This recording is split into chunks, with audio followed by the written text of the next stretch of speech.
Because if that's going to be the gimmick, that has to be the gimmick.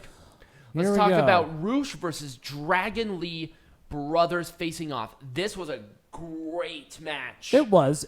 The problem with this match, though, is that I felt like it was forgettable. In the grand scheme of everything that was happening tonight, this, I think, is the most forgettable match. And I think that's a disservice to these guys because they put in some fucking work. Yep. There was, I think, the most terrifying suicide dive in where Roosh and Dragon Lee went through the table, but Dragon Lee's head went through the table, right. And I'm like, oh my God, can you not do that ever again?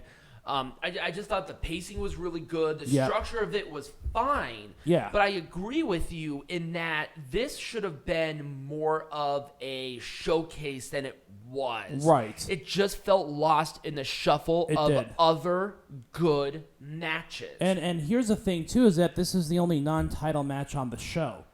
On the main show. And that is, I think, what hurt it even more was that there weren't other non-title matches on the show. Right. It kind of stuck out like a sore thumb. It's like, why are these brothers fighting? Right. It's the most random thing in the world. It seems that way to me. Here's the thing. The other matches had tangible reasons for them happening. Right. Like Samoa Joe, Jay Lethal, rivalry. Mercedes Martinez and Serena Deeb, rivalry. Wheeler Yuta and Daniel Garcia, rivalry. I can go on and on and on.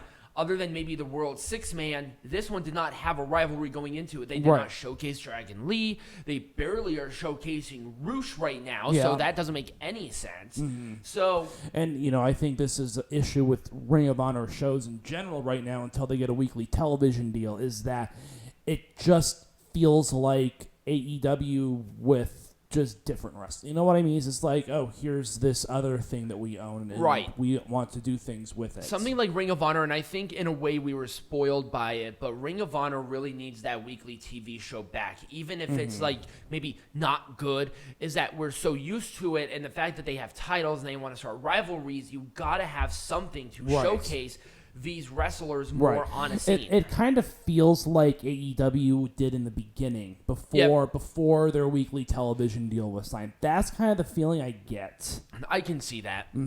But it was Bull's horns for Roosh to pick up the victory. Thumbs up. I will give it a thumbs up. I did like the match. It was just disappointing on where it was. Yeah.